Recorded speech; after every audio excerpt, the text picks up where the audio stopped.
Okay, folks, and welcome to Imperfect Politics. I just want to say, wish you a good Monday or whichever day this is getting out. And since I notice nobody is commenting on my videos or subscribing, please comment and subscribe. I will say this at the start of the video rather than the last part of the video. Anyways, let's continue on.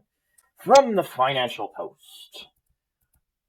Why newcomers are leaving Canada. I thought this would be a good one to go over on late night. Just it's always fun on a day to learn how depressing the Canadian dream has become. Woohoo! Anywho, by Namuel Karim.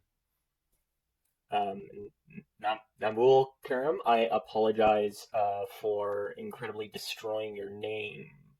So if you hear this, again, I apologize. Anywho, they say the Yin Lam thought Canada's commitment to human rights and virtues such as openness and equality would allow his family to lead a better life when the 37-year-old communications specialist decided to move here from Singapore a year ago. Yeah, well, we got openness and equality. It's more like economic insecurity might be a little bit more of the reason. But after charting his expenses and expected earnings on a spreadsheet one night, he discovered to leave just 1 year or so after he arrived, since he realized he wouldn't be able to save at least 3 times more money annually in his home country than compared to Canada. And we're talking about Singapore here. So if you don't know, Singapore has like a fraction of the landmass that Canada has. Even like if you just take in the livable area of Canada and the livable area of Singapore, Canada has way more. But our housing prices are extremely higher than Singapore's. Same with our rent. Same with food. So it makes sense when he calculated that up that in Canada, everything costs 3 times more. So he said, this wasn't a straightforward decision. I wanted to move to Canada for many reasons. There are a lot of things Canada is way better in.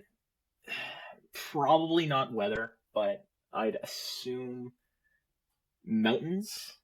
But that is my own bias coming in. Mountains and hiking.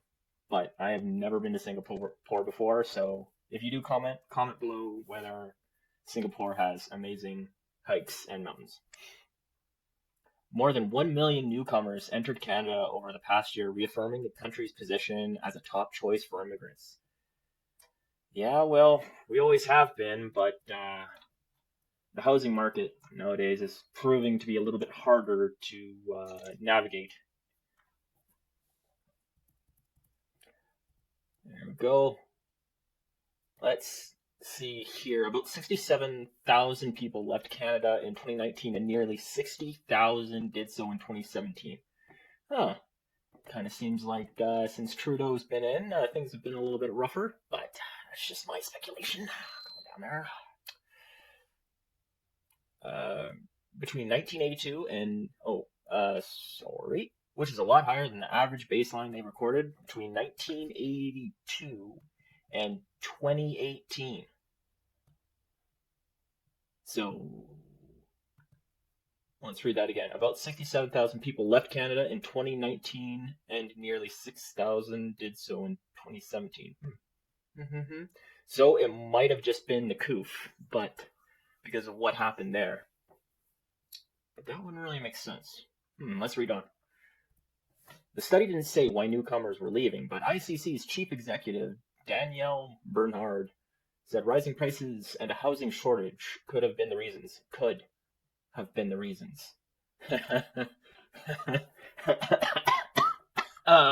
Excuse me.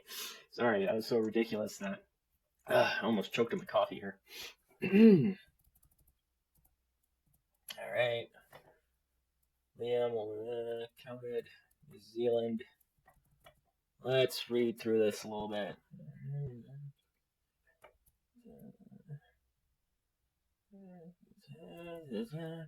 Oh, no, this is interesting. So, one of these guys, Liam, said it would have been a struggle for his wife. Uh, that was probably the main issue I saw. I don't have high standards in terms of living, but in terms of long-term financial planning, two white-collar jobs is important, and that's sort of the thing. You need two jobs in Canada to, survive. Employers,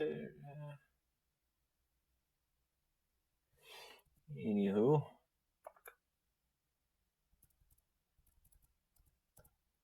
let's go down, down.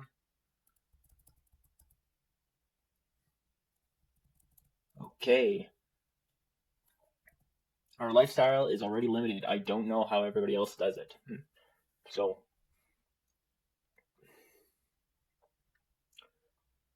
Lamb left Can. This is a Lamb. Lamb left Canada just after a year, but 36-year-old Samir Ahmed, uh, name changed to protect his privacy, who received his Canadian citizenship, is thinking about moving. And why are you? Oh, I see. Yeah. He moved to Toronto from India with his family and about 5 years ago, but is currently looking to move to the United States or Dubai. See, you move to one of the most expensive cities in Canada, even though it's a hotspot for immigration. So I think the only city more expensive in Canada is Vancouver, other than Toronto. So yeah. Plus, in Canada, the weather is a lot colder than the United States. So I definitely understand. Like if you're moving from a warm place like Dubai, that would definitely be I don't know what you call it, like a climate shock or something like that.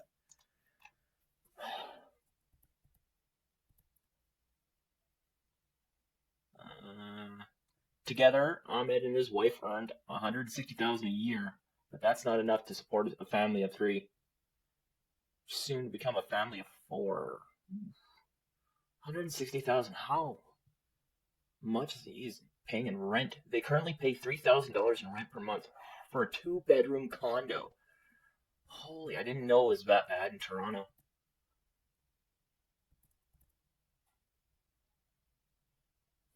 Okay, counting the number of people who have left Canada.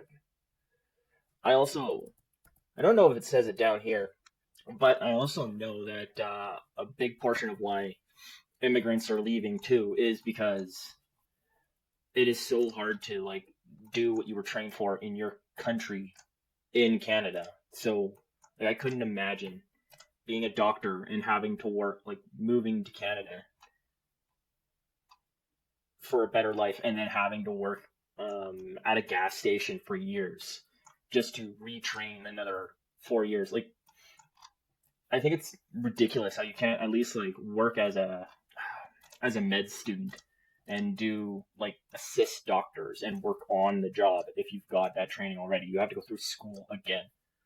Freaking like how ridiculous is that? Especially in our doctor shortage and how many doctors go to like that get trained in Canada go to the United States because you get paid more. I think it says something like that down here. I'm gonna try and speed read and find it. Um,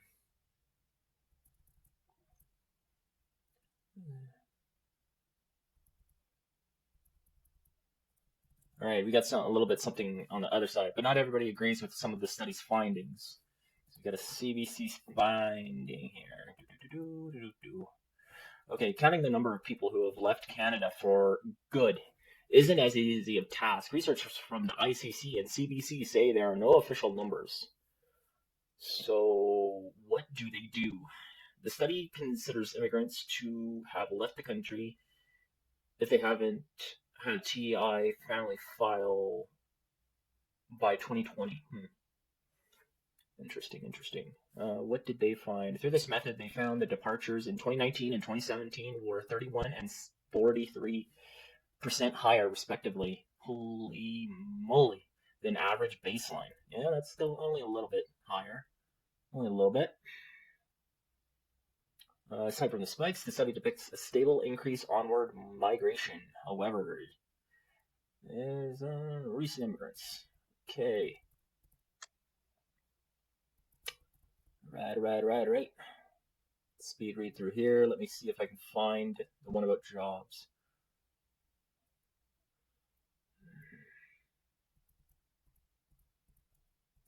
Now, I think this is sort of interesting for a lot of us, even like people born and raised in Canada. While research such as how and those ICC and CBC focus more on overall numbers of immigrants, Melissa Kelly, a senior research associate from Toronto Metropolitan University, is pursuing a global qualitative study that seeks to find out why immigrants moving from bigger cities to smaller towns.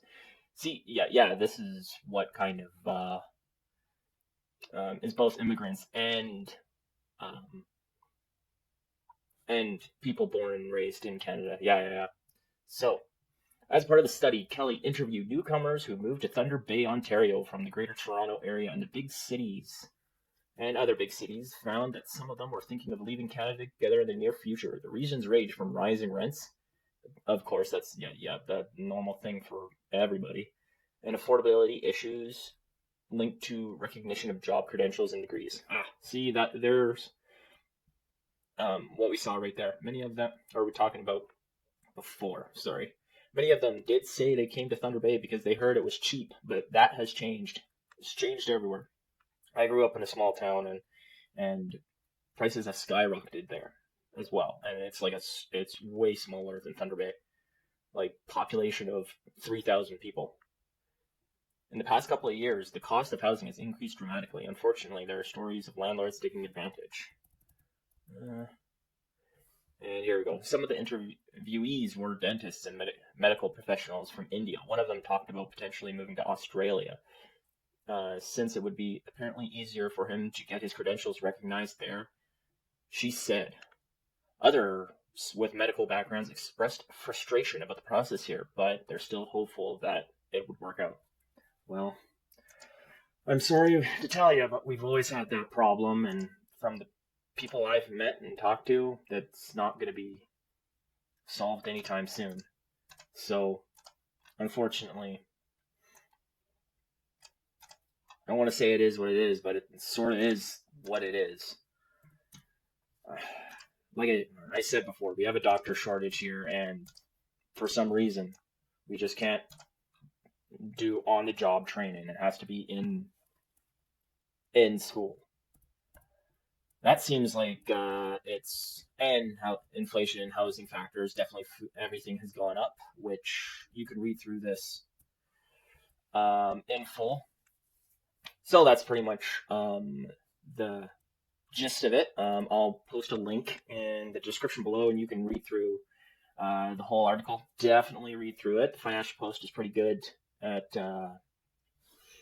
their reporting, so it'll get you to know what's happening in Canada. I'd like to say, if you like this video, just like and subscribe. If you didn't, comment below and tell me how terrible I did. Woohoo! I'm looking forward to that. And have a good night.